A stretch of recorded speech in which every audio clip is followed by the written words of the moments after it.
소망합니다. 새해를 맞이하여서 우리는 다시 한번 우리 교회가 붙잡아야 될 비전과 방향성에 대해서 이 빈예배를 통해 3주에 걸쳐 비전 시리즈에 대한 주제, 아마 이제 아시는 분들은 다 아시겠지만 같이 한번 우리 믿음으로 고백해 볼까요? 예배가 살아있는 교회, 가정을 세우는 교회, 어린이를 변화시키는 교회, 이런 교회가 우리 교회가 될 수 있기를 바랍니다. 그래서 우리는 다시 한번 리마인드하는 의미에서 이 비전에 대해서 3주를 통해 우리가 함께 말씀 가운데 살펴가보며 1월 한 달을 걷고자 합니다. 오늘 본문 말씀 요한복음 4장 23절로 24절 우리 같이 함께 찾으셔서 두 절의 말씀을 함께 읽도록 하겠습니다. 요한복음 4장 23절에서 24절 말씀입니다.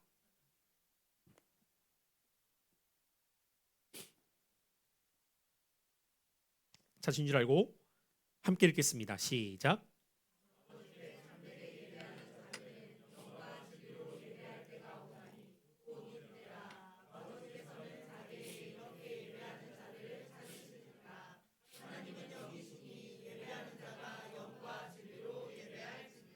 아멘. 사랑하는 성도 여러분, 저는 우리 교회가 살아있는 교회가 될 수 있기를 바랍니다. 여러분, 교회가 살아있다는 것은 어떤 의미일까요? 사람이 많은 것이 교회가 살아있는 건가요? 혹은 그 교회 공동체 안에서 다양한 여러 프로그램들을 행하며 바쁘게 사역들이 이어져 가는 것이 교회가 살아있는 것일까요? 한국 교회가 그동안 추구해 왔던 크기와 수에 대한 자랑이 우리를 부끄럽게 할 만큼 무색해진 시대를 우리는 경험하고 있습니다. 해마다 목회 데이터 연구소라고 하는 단체에서 목회 트렌드라고 하는 주제의 책을 벌써 4년째 출간하고 있습니다. 연도만 바꿔서 올해 출간된 책은 작년 말이죠. 2026 목회 트렌드라고 하는 책이 또다시 발간이 되었고요. 그 책에 있는 내용 가운데에서 제가 대충 훑어보니 여러 트렌드 가운데 두 가지를 표현하더라고요. 첫 번째가 강속교회, 작지만 강한 교회가 하나의 키워드요. 또 한 가지는 심플 처치, 교회에 본질적이지 않은 많은 것들을 걷어내고 단순하지만 명료하고 분명한 것을 붙들고 걸어가는 키워드였습니다. 그 2026 목회 트렌드를 딱 보는 순간 제가 수년째 만나는 분들과 특별히 사역자들을 만날 때 제가 많이 표현해 왔던 두 단어가 그 책에 그대로 이렇게 커버에 써 있더라고요. 이제는 선택과 집중이다. 제가 즐겨 썼던 표현이거든요. 저는 트렌드를 앞서갑니다.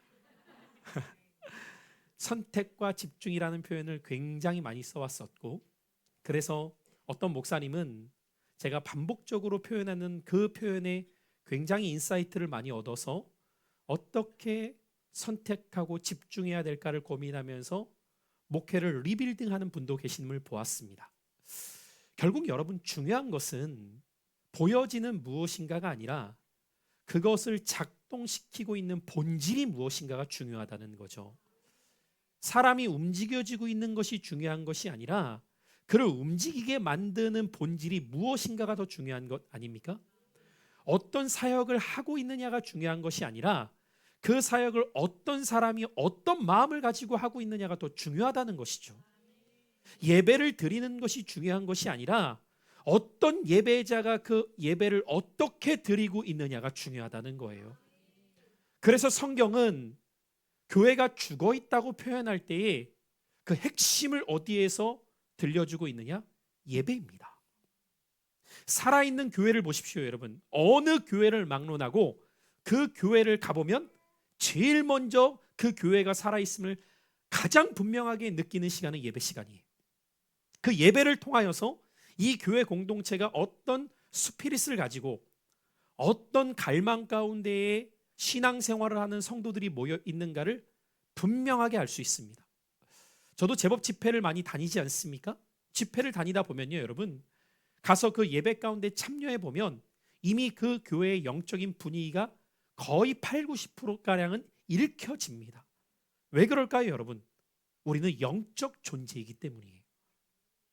하나님은 영이시라고 오늘도 24절이 말하는 것처럼 영적 존재이기 때문에 예배가 살아있다는 것은요, 다르게 표현해 보면 그곳에 함께 예배하는 예배자들의 영혼이 깨어있다는 의미입니다.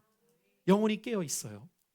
제가 어제도 우리 몇몇 집사님들과 늦게까지 여기에서 교회를 정리하고 하다가 웃으면서 얘기했을 때 제가 걸어왔던 20, 30대에는 항상 열심은 있었다.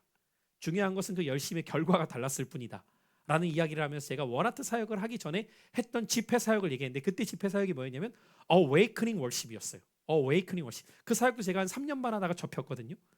근데 Awakening Worship의 Awakening 뜻이 뭔지 아시죠, 여러분? 일깨우다는 뜻이에요. 그래서 영적 대각성 운동을 할 때 The Great Awakening이라고 표현을 하거든요. 근데 제가 웃으면서 어제 그랬어요. 일깨워야지. 근데 아무도 안 깼다. 그래서 접었다. 우픈 얘기 같지만 여러분, 사람이 노력한다고 깨어지는 게 아니에요. 사람이 깨어나라고 해서 깨면 얼마나 좋겠어요. 여러분 말씀 뽑기 다 뽑으셨죠? 저희도 집에 가서 다 물어봤거든요. 우리 둘째가 뽑은 말씀 깨어 있으라. 깨어 있으라 말씀 뽑았어요. 깨어 있으라. 여러분, 여러분의 영혼은 어떻게 하나님 앞에서 깨어 반응하고 계십니까? 예배가 살아있을 때에 우리 교회는 2026년 살아있는 역동적인 교회가 될 것입니다. 그래서 하나님은 이 자리에 있는 여러분 한 사람 한 사람이 깨어있는 예배자가 되기를 원하십니다. 아니, 오늘 본문 말씀에 보면 하나님이 찾으시는 사람이 있대요. 여러분, 보통 우리가 누군가를 찾을 때는 필요하거나 부탁할 때 사람을 찾잖아요. 그런데 전능하신 하나님이 찾으시는 사람이 있대요. 능력 많은 사람이요? 돈 많은 사람이요? 학벌 좋은 사람이요? 아니요. 오늘 성경은 너무도 분명하게 말씀하고 있습니다. 하나님이 찾으시는 사람은 예배하는 자입니다. 여러분, 2026년에 하나님이 찾으시는 그 사람이 여러분 되시기를 축복합니다. 하나님이 왜 그토록 다윗을 봤을 때 내 마음에 합한 사람이라고 말씀하셨을까요? 하나님을 예배할 줄 아는 사람이었기 때문이죠. 하나님께서 왜 엘리 시대 때 그 시대를 어둡다고 말씀하셨을까요? 깨어서 하나님을 예배하는 자가 없었기 때문이에요. 여러분 잘 기억하십시오. 종교 생활은 그럴듯하게 다 할 수 있어요. 그럴듯하게 찬양도 할 수 있고, 말씀도 읽을 수 있고, 들을 수 있고, 교제도 할 수 있을지 몰라요? 그런데 여러분, 하나님을 향하여서 영적으로 깨어서 반응하는 것은 척하는 것으로 되어지는 것이 아니죠. 왜냐하면 자신의 심령이 알기 때문이죠. 내가 지금 이 예배 가운데에서 하나님께 어떤 영적인 교감과 교통 속에서 은혜의 보좌로 나아가고 있는가를 자신의 영혼이 느끼기 때문입니다. 그래서 여러분, 우리가 찬양을 고백할 때에도 내 육체야 주님을 이렇게 부르지 않아요. 그렇죠, 여러분? 어떻게 불러요? 내 영혼아 주님을 송축하라. 내 영혼아. 여러분, 그렇게 우리가 표현하잖아요. 눈꺼풀아 주님을 이렇게 표현하지 않잖아요, 여러분. 여러분의 영혼이 이 시간 반응한다는 것은요, 여러분, 영혼이 살아있을 때 여러분의 얼굴은 무엇인지 아세요? 얼이라고 하는 것이 정신입니다. 그리고 정신의 깊은 곳에 영혼이 있어요. 그 영혼을 담아내는 그릇이 얼굴이라고요. 그러니까 여러분, 저는 여러분들은 모르시겠지만 주일날 딱 이 새로운 예배 때 강단에 있으면 100%는 아니지만 여러분의 얼굴만 대충 봐도 이분이 한 주를 어떻게 지나오셨겠구나가 느껴질 때가 있단 말이에요. 그러니까 여러분, 용암 무당 찾아가려고 하지 말고 거울만 봐도 알아요. 거울만 봐도 내 상태가 좋구나 안 좋구나, 지금 문제가 있네, 얼굴에 수심이 가득해, 나도 알아요. 거울만 보면. 그걸 비싼 돈 주고 봐야 합니까? 그렇잖아요, 여러분. 내가 보면 되잖아요. 내가 보면. 그런데 여러분, 예배 가운데 왔을 때 주님의 은혜가 나의 영혼에 임하잖아요. 그러면 그릇이 닦여 있단 말이죠. 여러분의 영혼이 예배 가운데에서 하나님 앞에 반응할 수 있는 그 은혜, 여기서 하나님이 찾으신다고 하는 의미는 어떤 단회적 의미가 아닙니다. 지속적으로 간절하게 찾고 계신다는 거예요. 여러분, 그 하나님이 지금도 여호와의 눈은 온 땅을 두루 감찰하사 전심으로 자기에게 향하는 자를 찾으신다고 말씀하십니다. 근데 하나님께 향하는 자는 어떤 자이냐? 예배하는 자예요. 예배하는 자. 그래서 우리 모두가 되어야 될 것은 찬양의 고백이죠. 우리 모두 뭐 하는 자 되요? 예배하는 자 되요. 우리 모두가 예배하는 자가 되어서 영과 진리로 주님을 예배할 때에 하나님이 그런 예배자들을 통하여서 그 교회를 살아있는 교회가 되게 하세요. 살아있는 교회. 여러분, 오늘 이 놀라운 말씀 앞에서 우리는 하나님이 찾으시는 그 사람이 저와 여러분이 되기를 갈망해야 될 줄로 믿습니다. 오늘 오전에 제가 아내하고도 특송했던 그 찬양의 가사가 참 깊게 와닿아서 함께 찬양곡을 준비했지만, 시대마다 하나님은 어떤 사람을 찾고 계시느냐? 정결하게 준비된 사람을 찾으신대요. 주의 뜻 행하는 사람을 찾으신대요. 그런데 그 정결함과 주의 뜻을 따라 살고자 하는 사람에게 시작점은 무엇이냐? 예배입니다. 그래서 여러분, 누가 뭐라고 하더라도 교회의 제1 존재 목적은 하나님 예배하기 위해서예요. 뭐 하기 위해서라고요? 하나님 예배하기 위해서요.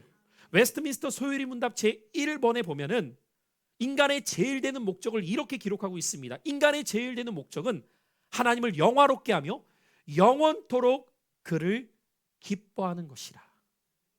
그래서 여러분, 이 말씀을 잘 이해하셔야 돼요. 영원토록 그를 기뻐하는 것이지 영원토록 그를 기쁘게 해야 된다가 아니에요. 이해되시겠어요? 어떤 우리가 행위를 통하여서 그분을 기쁘시게 해야지 이게 아니라 그분 때문에 기뻐하는 거래요. 그게 인간의 제일 되는 목적이라니까요. 여러분이 왜 예배가 중요한지 아세요? 예배가 내 영혼이 깨어있는 사람의 특징은 언제 나타나게 되냐면 하나님 때문에 기쁜 거예요. 그분 때문에 즐거운 거예요. 하박국 선지자의 고백을 들어보세요.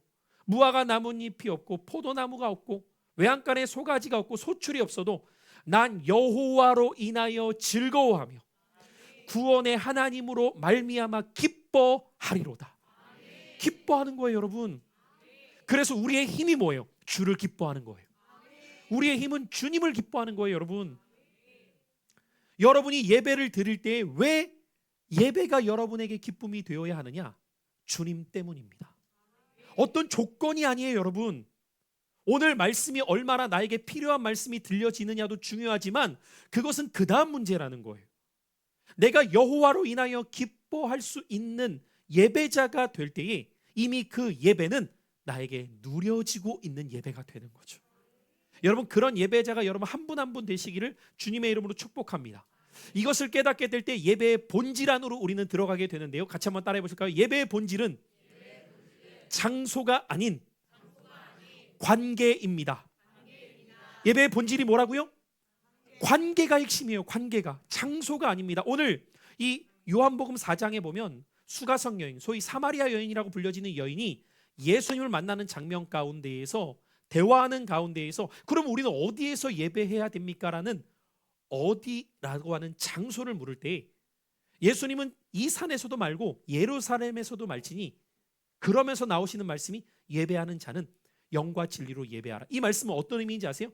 영이신 하나님과의 관계입니다.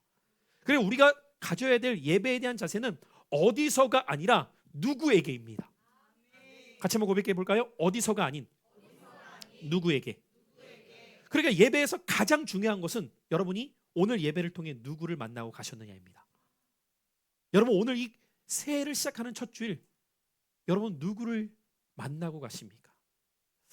제가 올해 2026년에 예배의 폼을 살짝 바꿨어요. 새로운 예배 때 아마 느끼시겠지만, 그러면서 제가 이 예배를 작년 말에 기도하며 준비하면서 하나님 주신 감동 중에 2026년에는 매 주일마다 우리 성도님들 향한 치유의 믿음의 기도를 선포하기를 원합니다.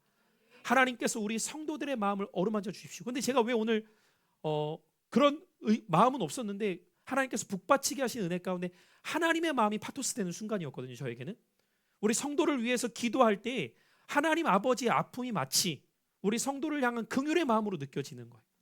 그가 아파하는 것보다 주님이 더 아파하고 계시는 그 마음들이 있잖아요, 여러분. 여러분이 힘들어하는 것보다 그 모습을 지켜보는 부모가 얼마나 더 힘들겠어요, 여러분. 그러니까 그 주님께서 여러분을 만지시기를 원하시거든요. 근데 그 예배 가운데 여러분 중요한 것은요, 하나님과 나와의 관계가 어떻게 밀접하느냐에 따라서 하나님의 마음이 나의 마음이 되고 나의 마음이 하나님께 상달되거든요. 근데 그렇지 않게 되면 여러분 이 시간은요 종교 예식인 거예요. 그냥 종교 예식. 제가 꼭 타 종교를 빗대거나 뭐 문제시하려고 드리는 말씀이 아니라 천주교는 100% 예식 자체가 구원의 행위로 여겨지기 때문에 그들은 심령을 드리는 개념보다는 예식에 참여하는 것 자체에 의의를 둬요.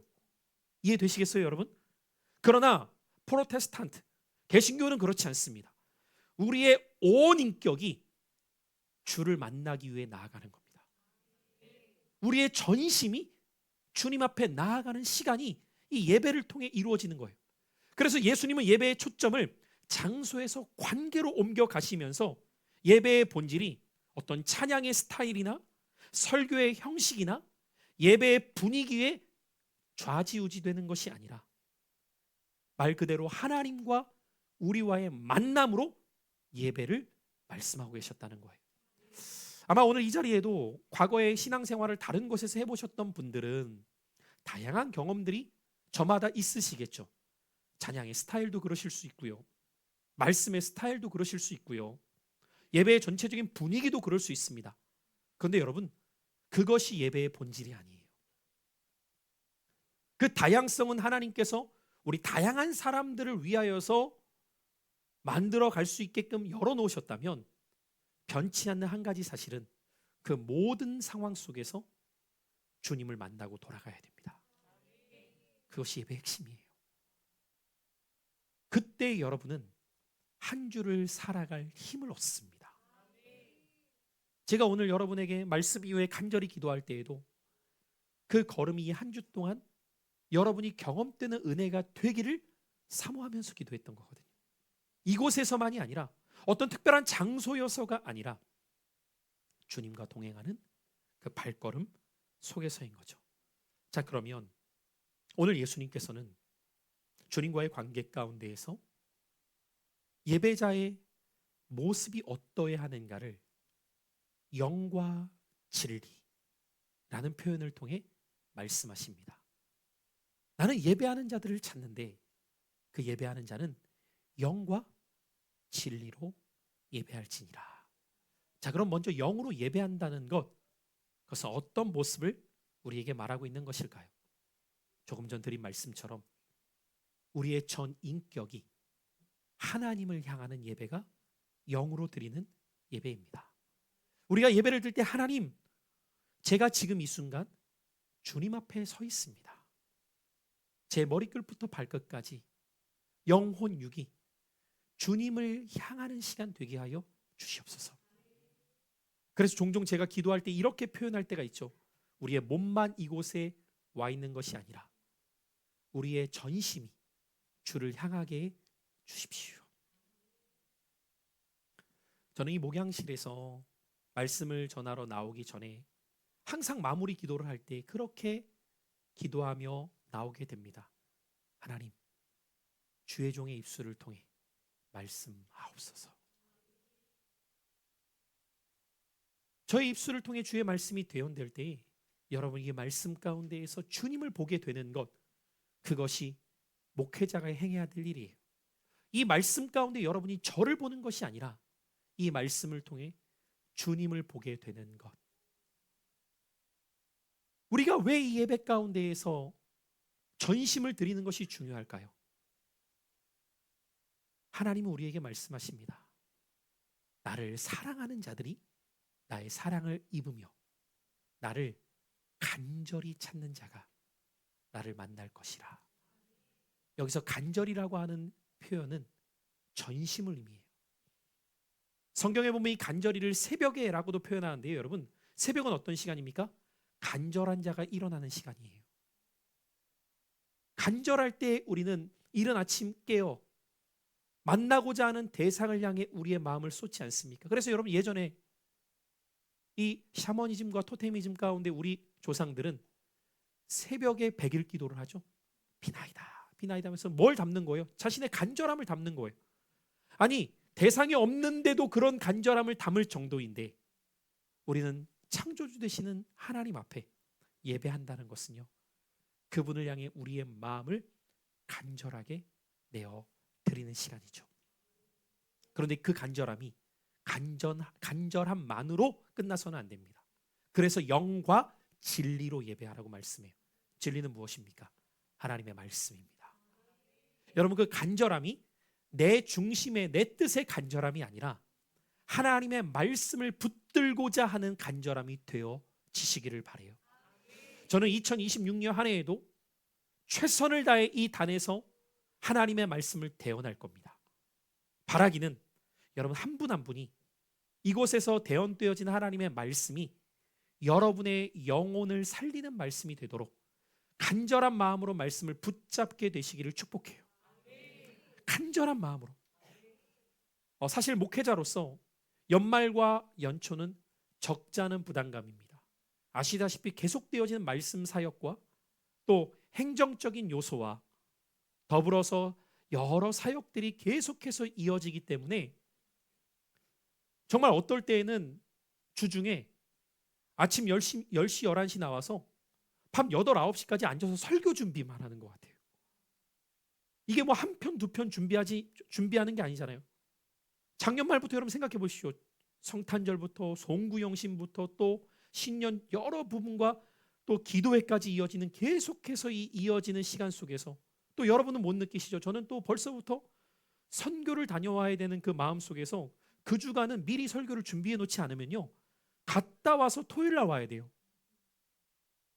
이런 거룩한 부담감이 있지만 그 안에서 내가 원하는 설교를 하는 것이 아니라 하나님, 우리 교회에 필요한 주의 말씀들이 선포되기를 원합니다. 이 말씀이 어떤 영혼을 살릴 수 있을지 주님은 아시오니 그러한 말씀이 대언되게 해달라는 마음으로 말씀을 준비하고 전하거든요. 그때마다 여러분, 저는 여러분이 2026년 여러분의 마음 가운데에서 성령이 주시는 주의 음성이 진리의 말씀으로 붙잡혀지시기를 축복합니다. 올 여러분이 송구영신 예배 때 어떤 말씀을 하나님께서 여러분 각 사람에게 주셨는지 제가 다는 몰라요.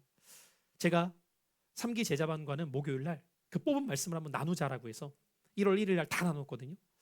근데 참 감사한 것은 모든 말씀이 귀하지만 어쩜 그렇게 그분에게 적합한 말씀을 또 주셨을까? 참 감사하고 놀라운 하나님의 은혜죠. 그런데 그런 말씀을 여러분이 정말 진리의 말씀으로 내가 붙들 수 있느냐? 그런 예배자를 하나님은 찾으신대요. 영과 진리로 내 전 인격을 주님 앞에 드리면서 지금 주시는 말씀이 내 인생의 진리가 되는 말씀이라고 믿으며 그 말씀을 받아들이고자 하는 예배자들을 통하여서 하나님은 예배가 살아나게 하사 교회가 살게 하신다고 말씀하십니다. 그래서 여러분 오늘 제목의 부제목이 무엇이냐면 예배가 살아나면 교회가 살아납니다. 예배가 살아날 때 여러분 그 어떤 것보다도 저는 여러분이 예배가 먼저 될 수 있는 신앙이 되시기를 바랍니다. 놀라운 것은 여러분 예배가 살아날 때 교회만 살아나는 게 아닙니다. 예배가 살아나면 여러분의 삶이 살아납니다. 여러분 오늘 이 말씀 가운데 수가성 여인이 어땠어요? 수가성 여인은 그 안에 아픔과 상처로 가득했던 여인입니다. 사람들이 있을 때는 물들어 오지도 못했던 여인 아닙니까? 그런데 그 여인이 예수를 만난 다음에 이어지는 말씀에 보면 4장 후반절에 물동이를 버려두고 동네로 뛰어들어가 내가 만난 예수를 전하기 시작해요. 회복된 거죠. 여러분 우리에게는 상처가 아픔이 아니라 그것이 치유되지 않은 것이 아픔인 거예요. 인생을 살아보십시오. 상처가 없는 사람이 누가 있나? 다 있어요. 다. 조금 마음을 열고 속 이야기를 꺼내주시잖아요. 이야, 놀랄 만큼의 아픔과 상처가 사람마다 다 있으시다. 제가 이번에 3기 제자반과 영성 MT를 갔다가 저도 놀랄 만한 우리 한 분 한 분의 지나왔던 삶의 이야기들을 들었거든요. 아, 정말 이분한테 이런 일이 있었구나. 상상도 못할 내용들이 정말 이렇게 고백하는 가운데에 알게 하시고 기도할 마음을 주시더라고요. 그런데 여러분 보세요. 중요한 것은 누군가는 그 상처에 매여 있습니다. 시간이 오래 지났어도 떠오르기만 하면 그것이 아픔이 되고 어떤 사람에게는 영린까지 돼요. 건드리지 말아야 될 문제까지 돼버려요. 그런데 어떤 사람은요, 상처가 하나님의 어루만집 속에 치유가 되어서 별처럼 빛납니다. 오히려 그 상처를 꺼내면서 그랬던 제가 하나님의 은혜 속에 오늘 이렇게 살게 되었습니다. 이렇게 살아갑니다. 라는 믿음의 고백으로 하나님이 영광을 받으십니다. 수가성 여인이 그랬어요. 여러분, 이 여인이 어떤 기구한 삶이었는가를 동네 사람이 모르겠습니까? 다 알 거예요. 그 당시에는 알 수밖에 없어요.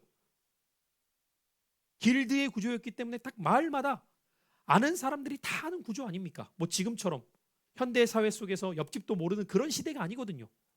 집에 숟가락 몇 개 있는지까지도 아는 시대일 수 있습니다. 그런데 이 여인이 오히려 사람들을 찾아가서 내가 예수를 만났다고, 내가 만난 예수는 참 진리이시라고, 길이시라고, 생명이시라고. 그때 이 여인의 이야기를 듣던 이들이 예수가 궁금해지기 시작해요. 도대체 너를 이렇게 변화시킨 그가 누구인지가 궁금하다는 거예요. 오늘날로 표현해 볼까요? 이들도 예배로 와본 겁니다. 그리고 예배에서 이들도 예수를 만나게 되었을 때 이 여인을 향해 이렇게 고백합니다. 우리가 전에는 너가 말한 예수를 들었지만 이제는 우리도 예수를 만났도다. 저는 2026년에 그 은혜의 역사가 우리 교회의 예배마다 이루어지기를 축복합니다. 이곳에 오는 이들마다 예배하는 여러분을 바라볼 때에 그들도 이곳에서 주님을 만나는 은혜의 경험이 계속해서 이어져 가는 교회가 되기를 바라요. 제가 올해 송구영신 예배 때 한 분 한 분 안수 기도를 해드릴 때 정말 감사했던 제 나름대로의 기도가 있었어요. 그 기도는 무엇이었냐면요, 한 분 한 분 제가 다 이름을 이렇게 불러드리면서 기도를 하는데 그 가운데에서 그러니까 작년이죠. 이제 작년에 교회 공동체 오셔서 잘 뿌리 내리셔서 기도 받으시는 분들이 많으시더라고요. 너무너무 이렇게 쓰다듬어 드리고 싶었는데 안쓰러워서 쓰다듬지 못하고 너무너무 이쁜 거예요, 여러분. 그게. 근데 그분들이 여러분, 여기 사람들이 좋아서 그냥 남겠어요? 한번 생각해 보세요. 아니면 그냥 목사가 좋아서 남겠어요? 인간의 영적 존재라 그게 안 된다니까요, 여러분.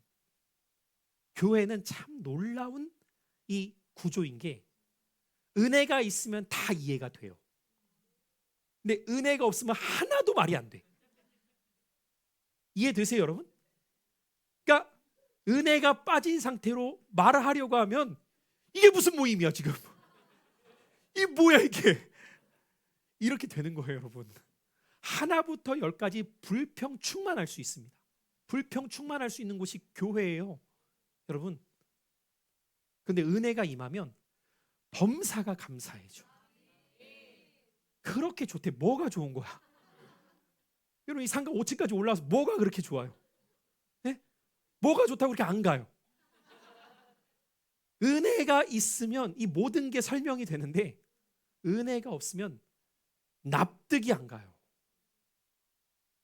그러니까 여러분, 이 모든 은혜의 발원지가 어디냐? 예배예요. 사실 수가성 여인이 뭔 삶이 바뀌었습니까? 남편이 돌아옵니까? 안 돌아와요. 삶이 나아집니까? 내일 또 물동이 들고 가야 된다니까요, 여러분. 한번 가만히 생각을 해보세요. 성경은 거기에서 더 언급하지 않지만 그 여인이 왕자를 만났더라, 뭐 이런 말 없잖아요. 뭐 신데렐라요? 그런 내용 없어요, 여러분. 내일도 여러분의 삶은 똑같이 힘겨울 수 있어요. 그런데 뭐가 달라지느냐? 관점이 달라지죠. 제가 항상 우리 제자반에게도 강조하지만 관점이 달라지면 해석이 바뀌어요. 해석이 바뀌면 삶은 변합니다. 변해요. 그러니까 여러분, 왜 새날을 우리는 기대하는지 아세요?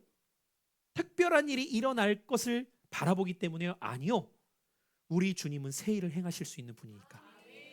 이 믿음이 우리를 이끌어 가는 거예요. 그래서 저는 2026년에도 기대가 되는 것은 주님이 어떤 일을 행하실지. 저는 송구영 씨에다 그렇게 썼거든요. 주님이 2026년 어떤 일을 하실지를 기대하며 걷는다고. 주님이 행하실 일. 저는 디테일하게 계획은 안 해요. 왜?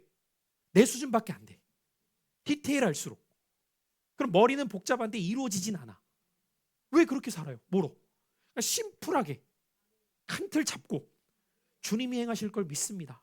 아멘 할렐루야. 안 되면 내년에 이루실 거이지. 내 때 안 되면 내 자녀 때 하시겠지. 얼마나 심플해요 삶이. 여러분 뭐 그렇게 아둥바둥 막 안 되면 막 죽을 것처럼 안 죽어요. 안 죽는다니까. 지금 살아계시잖아요. 다 미칠 것 같았죠. 안 미쳤어요. 불시험을 통과해도 살아있잖아. 작년에 뽑았던 이호상 집사님 말씀이 불시험을 통과하는 거거든요. 네. 살아있잖아요. 그럼 된 거예요 여러분. 네. 그래서 솔로몬의 명언이 뭐예요? 이 또한 지나가리라. 지나간다니까요 여러분. 그런데 우리는 여기에서 끝나는 것이 아니라 보라 새 일을 행하시니 이제 곧 나타내리라. 내가 광야의 길을 사막의 강을 내시는 분이 나의 하나님이십니다. 그러니까 여러분 오늘 찬양 아주 신나게 하시는, 여러분 2026년에 빈 예배는 긴장하셔야 돼요. 우리 이주영 사모님이 에너지가 충만한 건 여러분 다 아실 텐데, 심지어 뽑은 말씀도 오직 여호와를 앙망하는 자는 독수리처럼 날개치고 올라간 것. 어디까지 올라가려고 하냐고 제가 웃으면서 얘기를 했는데, 독수리고 날개치고 올라간대. 여러분 끝난 거예요. 이제 안 일어날 수가 없어. 독수리가 이루고 있지는 않잖아요. 바짝바짝 일어나야 돼 그냥. 이사야 40장 31절을 또 뽑았더라고요. 어디까지 올라갈지 그냥 주님 계신 곳까지 올라갈 판이에요 지금. 여러분이 우리 그때 그 홍정 성도님하고 우리 나연이가 새가족반 첫 시간하고 끝나고 들어왔는데 놀랬대요. 다들 어깨 동무하고 막 이러고 있어가지고 네, 뭐 앞뒤로 하고 있고 막. 네, 여기가 뭐 논사훈련소는 아니지만 여러분 예배 속에서 과연 나는 어떻게 하나님을 경험하고 있는가? 그 경험이 내 삶을 바꿉니다. 여러분 정말 저는 2026년이 여러분에게 그 은혜를 맛보는 교회가 될 수 있기를 축복해요. 그래서 여러분 예배가 살아있다는 것은 몇 가지로 말씀드리고 정리할게요. 예배가 살아있는 교회는 하나님과의 약속된 시간을 지킵니다. 여러분 기억하세요. 우리가 사람과 사람하고도요, 마음을 쏟는 사람에게는 시간을 지키게 되어 있잖아요. 하나님 앞에 드려지는 시간, 그 시간을 지켜나갈 줄 아는 신앙의 태도의 습관을 갖게 되시기를 바라요. 제가 오늘 새로운 예배 때도 그렇고 빈 예배 때도 그렇고 우리 김효정 집사님이 이렇게 앞에 앉으신 걸 보니까 뭔가 결심을 하신 것 같아요. 내가 새해에는 앞에 앉으시. 이 말을 들었으니 다음 주에는 이제 단대 못 하겠대 이제. 네? 뭔가 결심을 하신 것 같아요. 우리가 아내가 앉으니 남편이 어딜 가겠어요. 앞에 앉아 계시잖아요 지금. 얼마나 보기 좋은지 몰라요. 얼마나 보기 좋은지. 목사의 힘이 그냥 나요 막. 여러분 보세요. 우리가 하나님 앞에 드리는 이 시간의 중심은요, 늦게 오시면 여기 앉으시겠어요? 그렇잖아요 여러분. 10시 반 예배인데 10시 50분 오는데 막 저벅저벅 걸어와서 여기 앉으시겠냐고요. 쉽지 않습니다 여러분. 2026년에 하나님 결심을 해요. 하나님 제 시간을 주님 앞에 구별되게 한번 드려보겠습니다. 제가 어저께 청년들에게 청년 첫 예배가 어저께 있었는데 그 말씀을 드렸어요. 청년들에게도 뜻을 정해라. 신앙은 기준 싸움이라는 말씀을 전하면서 하나님 앞에 뜻을 정할 때 그 중에 하나가 시간의 뜻을 정해라고 했어요. 하나님은 우리의 여정을 보시거든요. 저는 정말 우리 청년들한테는 제가 조금 더 강해져야 될 필요가 있을 것 같아요. 제가 약간 그 30대 초반에 그 아드레날린이 올라와야 되는데 아직 그게 좀 덜 되고 있는데, 왜냐? 이때는 잘한다가 아니라 똑바로 해야 됩니다. 이때는 그렇게 훈련되면 30대 중후반 되면요, 하나님의 군사로 쓰임 받는 거죠. 제가 지난 토요일에는 우리 박다솔 집사님이 하나님 말씀 은혜 가운데 그 흐릿해졌던 비전이 다시 회복되어서 선교에 대한 마음을 품고 캠퍼스 때 같이 만났던 지체들과 또 마음 있는 지체들을 이렇게 모아서 한 20명 가량을 이렇게 선교팀을 모았어요. 교회만 16개 교회예요, 여러분. 거기 모인 지체들이 남아공에서까지도 선교사님이 와서 막 같이 나누고 너무 귀한 모임이더라고요. 근데 제가 거기 있는 지체들 한 명 한 명을 보니까 귀해요. 근데 이 지체들이 어쨌든 믿음으로 발버둥치는 30대와 20대 후반을 왜 살아가는가 보잖아요. 훈련을 받았기 때문입니다. 그냥은 없어요, 여러분. 쉬운 훈련을 받으면 신앙생활이 나태해지지만 강인한 신앙을 훈련 받으면요 쉽게 흔들리지 않아요. 그래서 여러분 필요한 거예요. 하나님 앞에서. 근데 여러분 육신적인 나이의 청년만 청년입니까? 여러분 마음이 청년처럼 살면 되잖아요. 저는 제가 가장 불행해질 때가 언제일까 할 때 내 안에 열정이 사그라들 때일 것 같아요. 뭘 하고 싶은 게 없거나 열정이 안 생길 때 정말 불행할 것 같아요. 제 자신이. 십자가와 주님을 생각할 때 막 눈이 빛나야죠. 복음 때문에 막 어떻게 할 줄 모르는 마음이 막 있어야죠. 그래서 여러분 눈으로 막 사람을 잡아 먹어야 돼요. 복음을 전할 때는. 그렇게 저희 아내가 저한테 넘어온 겁니다. 복음을 얘기하다가 막 이글거리는 눈 때문에 이글아이. 복음 막 이야기할 때 막 눈이 막 반짝반짝 빛난다고 막 넌 까무잡잡한 청년이 익산까지 와가지고 막 복음을 얘기하는데 그때는 지금보다 더 까맸거든요. 막 운동 좋아할 때라. 그러니 여러분 우리의 삶 가운데에서 예배 안에서 심령이 뜨거워지면요 여러분 하나님과의 약속된 시간을 기다리고 먼저 가지 미적거리지 않게 돼요. 한번 생각을 해보세요. 내가 사랑하고 만나고 싶은 사람인데 여러분 그럴 때 있잖아요. 데이트 막 준비했을 때 시간이 빨리 가는 것 같아요. 이렇게 더디 가는 것 같아요. 만나러 갈 때 기다릴 때 되게 안 가 시간이 막 빨리 가고 싶은데요. 그런 마음이 여러분 안에 막 있는 것처럼 주님을 만나러 오는 시간이 왜 이렇게 더디나. 소중하신 저희 아버지 목사님이 그 표현을 예전에 하셨거든요. 주를 만난 그 감격이 끝나니까 제일 돌아오지 않는 날이 주일이더래요. 왜 이렇게 안 와 주일이? 왜냐면 주일만은 하루 종일 교회에 있을 수 있어.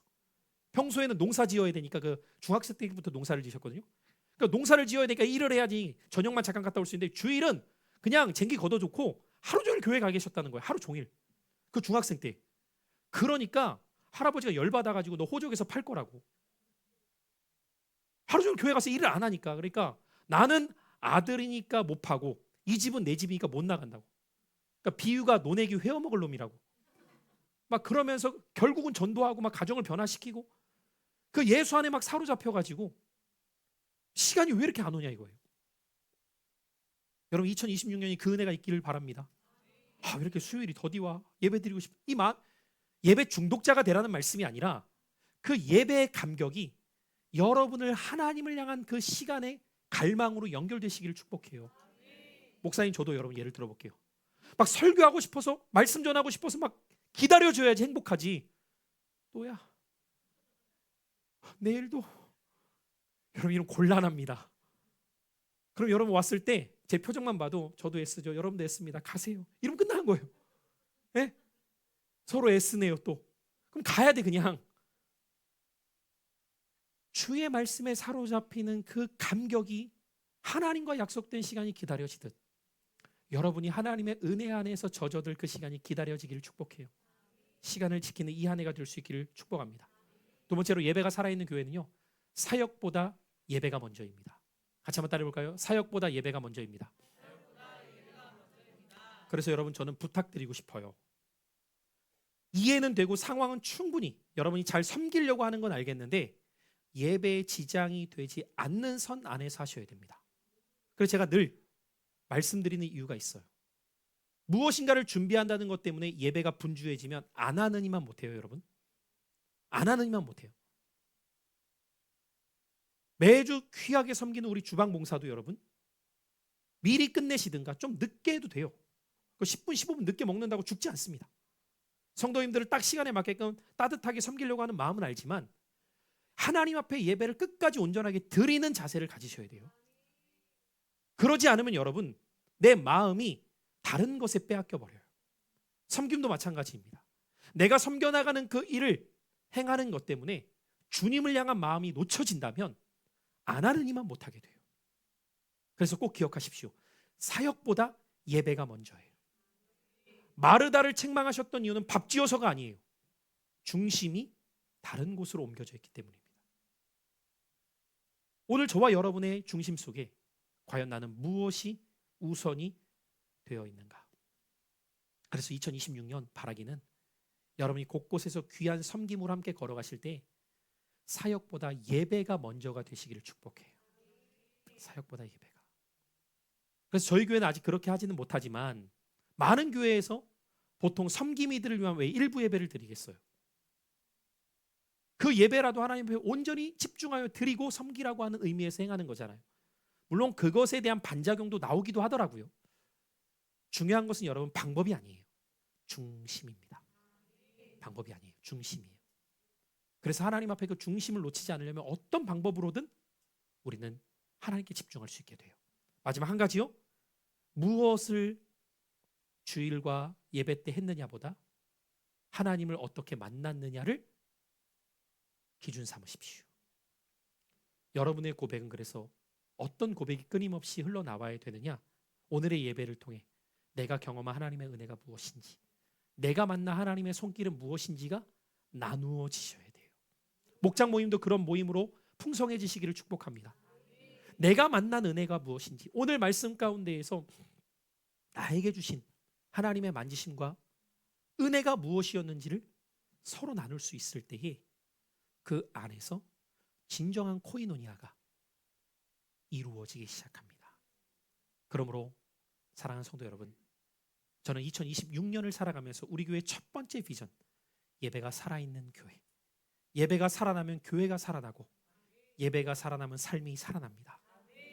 예배의 약속된 시간을 지켜나가며 사역보다 예배가 우선임을 놓치지 마시고, 무엇을 했느냐보다 어떻게 주님을 만났느냐가 여러분의 예배의 본질이 되셔서 이 한 해를 걸어가는 동안에 내가 만난 주님 자랑할 수 있는, 간증할 수 있는 사랑하는 신광의 온 성도님들 되시기를 축복합니다.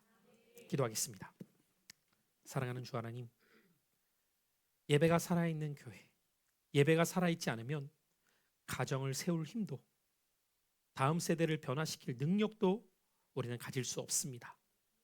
하나님은 진정한 예배자를 찾으시기에 하나님 아버지 앞에서